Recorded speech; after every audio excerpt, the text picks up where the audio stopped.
House briefing on Friday, and that is Congressman Suha Subramaniam of Virginia, a member of the House Committee on Oversight and Accountability. Congressman, welcome to the weekend. So, obviously, the first question is your reaction to that clip of the president dismissing the assertion that Iran hid its enriched uranium before the U.S. strikes.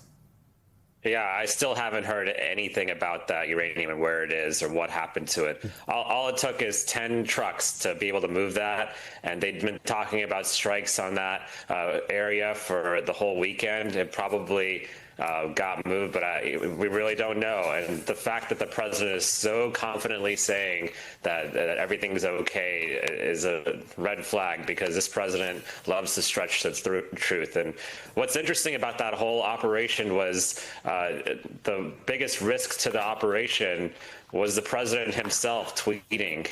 And so, that's where we are right now with our national security apparatus. We have people who are, texting war plans on Signal, intelligence people who are getting conflicted advice from the president, and the president being the biggest threat to operations these days. And I've come away from briefings with far more questions than I had going in, and they were not very helpful, to say the least.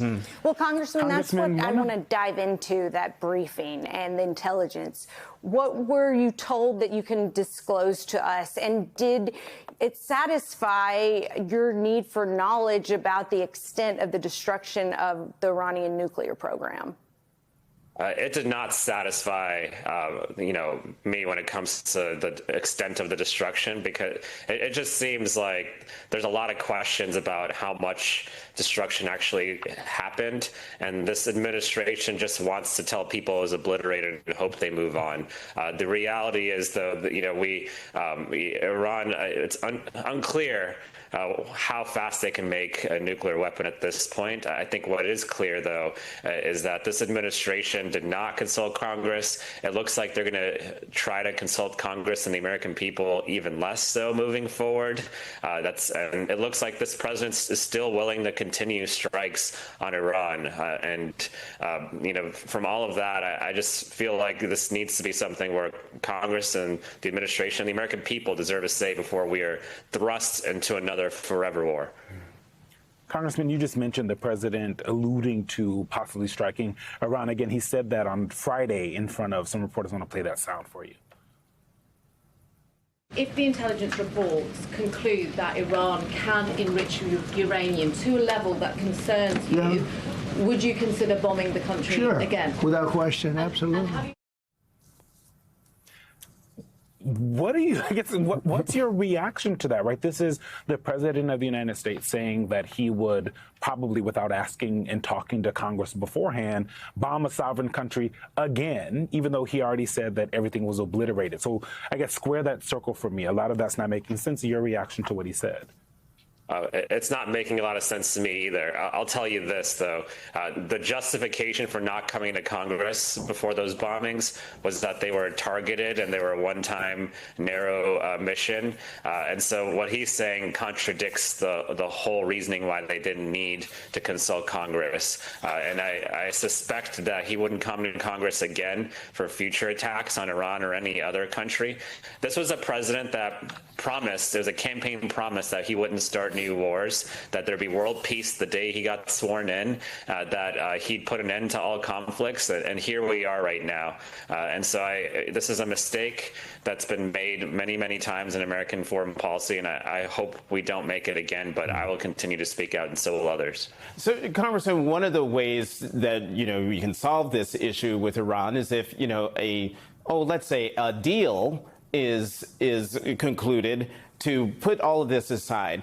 On Friday, NBC News had this story with the headline, Trump administration exploring a $30 billion civilian nuclear deal for Iran. And here's a pull quote. The Trump administration in recent days has explored possible economic incentives for Iran in return for the regime halting uranium enrichment, including releasing billions of dollars in frozen Iranian assets, according to three sources familiar with the discussions. In reading that, Congressman, just as a side note, that reminds me a lot of the Iran nuclear deal that President Obama negotiated during his second term. But here is the reaction from the president, from President Trump.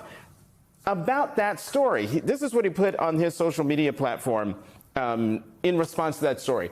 Who in the fake news media is the sleazebag saying that President Trump wants to give Iran $30 billion to build non-military nuclear facilities? Never heard of this ridiculous idea. It's just another hoax put out by the fake news in order to demean these people are sick, all caps. Sorry, America, I read that to you. But I wanted to read it, Congressman, because it sort of reminds me of the whole conversation we were having at the beginning of the show about the president's tariffs policy, just throwing numbers out there, throwing deadlines out there. None of it means anything. What do you make of the story and the president's reaction? Have you seen any hints or elements of a new deal with Iran that would maybe solve this question of its enriched uranium program? Yeah, this was a president that his first campaign came to office promising to wreck the Iran deal, right? Liz, who do you think those anti-press comments were aimed at? Who was the audience for saying you all hate Trump and that's why you want to tear him down? I don't know. I would take a little bit of issue with what Rich just said. I don't think that Secretary Hegseth was good at communicating there, because if you noticed, and I went back last night and I watched the whole 48, 49-minute conference, and, it was like he was ready. If you notice, he kept looking down. He had a script. He was ready to go on attack. And when he went after Fox News' Jennifer Griffin, if you notice, she asked a question that was a follow-up to another reporter's question, which was actually quite not magnanimous, but it was very calm, saying, well, wait, can you just address what the previous reporter asked about those satellite photos that showed a bunch of trucks 2 days before the B-2 brilliant bombing attacks, by the way, and he just got extremely triggered, and he said, Jennifer, you're the worst. It was like, insert reporter's name here who challenges me, and he seemed to have a very sensitive nerve that was somehow touched by reporters who were simply asking questions. And I also noted that he even contradicted himself. He said nobody knows what really happened because, of course, if you need to know, you need to get a big shovel and get in there. Nobody's on the ground there at the moment. We shall see. Nobody is questioning the brilliance of our pilots and the brilliance of the mission and how well it was pulled off by President Trump and General Kane. Maybe leave these types of news conferences to the generals who are calm, collected, and almost professorial in explaining things to the press. Pete Hegseth was ready, I don't know for what, but he really kind of got triggered there, and I think it didn't help. It made it look like he wasn't ready to answer a question that was quite obvious. Well, even many journalists at rival networks have praised Jennifer Griffin's fairness. But, Rich, Are you concerned at all about secret nuclear sites in Iran? You talked about maybe just secret nuclear site? Yes, that there might be some. Not really. Can I tell you, they're exhausted. The last thing they're thinking about right now is nuclear. They're thinking about tomorrow, trying to live. It's such a mess. It's such a mess. The place was bombed to hell. We continue to follow the aftermath of the Israel-Iran conflict. Both chambers of Congress have now received classified briefings on the U.S. strike on Iran nuclear facilities. But questions about the extent of the damage remain. The nightcap is still here. Heidi, you are a former senator. What did you think about the delayed briefings? It's totally understandable to not know the extent of the damage yet, given what we did. But it's extraordinary, the misinformation, the conflict, and just the lack of information out there. When you go into that room, which is the secret room that they have over in the visitor's center, when you go in that room, you expect the truth. And I'm not sure, as best someone can tell, and I'm not sure they really know what the truth is or what the extent of the damage that was done to this program is. But, for 2 weeks, he telegraphed, we're going to get you, we're going to bomb you. That gave them plenty of time to move whatever they needed to move. And I think there's some evidence that there was movement. And so I don't think you know, but to just cavalierly say, this is what happened, he doesn't know what happened. This is all publicity. And he's like a salesman who's selling things that don't actually exist. And at some point, it's got to come home to roost. And this is important enough an issue for the American public and for Congress in particular to be told the truth as best they know. And I think the president keeps spreading misinformation. Art, the president is insisting that Iran's nuclear program was obliterated, and all week long, he and other White House officials, cabinet members, are attacking journalists for reporting on the early U.S. intel report. What do people in your community, how does all of this impact them? What are they listening to? Because they certainly listen to this president. Well, I think it really they watch another channel. Sorry, Art. Yeah. They watch another channel, same in North Dakota. It's called Fox. I'm sorry to say. And they think that this was a great idea. And I tend to agree that I like the idea of the Ayatollah sitting in a bunker, scared to death. And I wish the same were true of Netanyahu. They're all wrong. We're all wrong, and we just keep going this way. But I think people would like the idea of in where the people I know, if you turned Iran into a sheet of glass, it wouldn't bother them. Seriously. John, lots of folks across the political spectrum support the idea and support that the strikes took place. But now what we're seeing is high-ranking members of the Trump administration jump to the president's aid to back his argument up on the fact that we obliterated everything.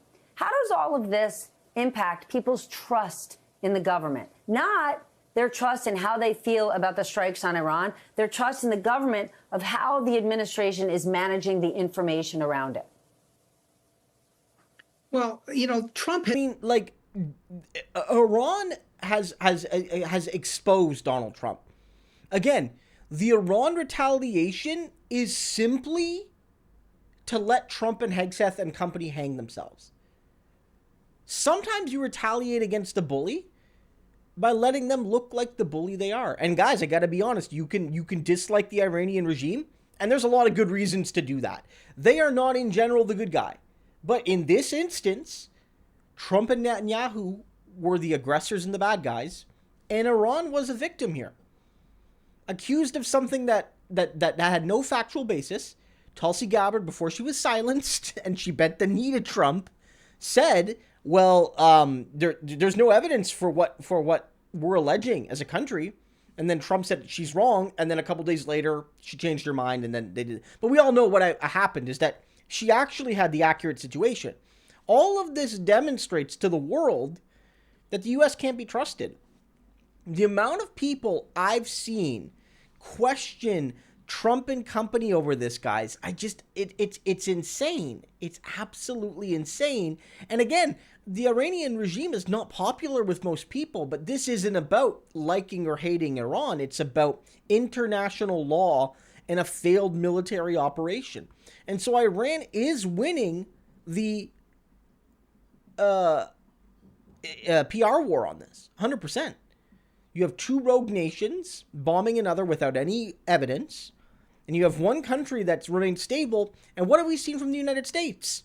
As they complain about an undemocratic Iranian regime, they're the country whose 6 unelected clerics on the Supreme Court are basically crowning Trump as the supreme dictator of the United States. They can't cast any stones.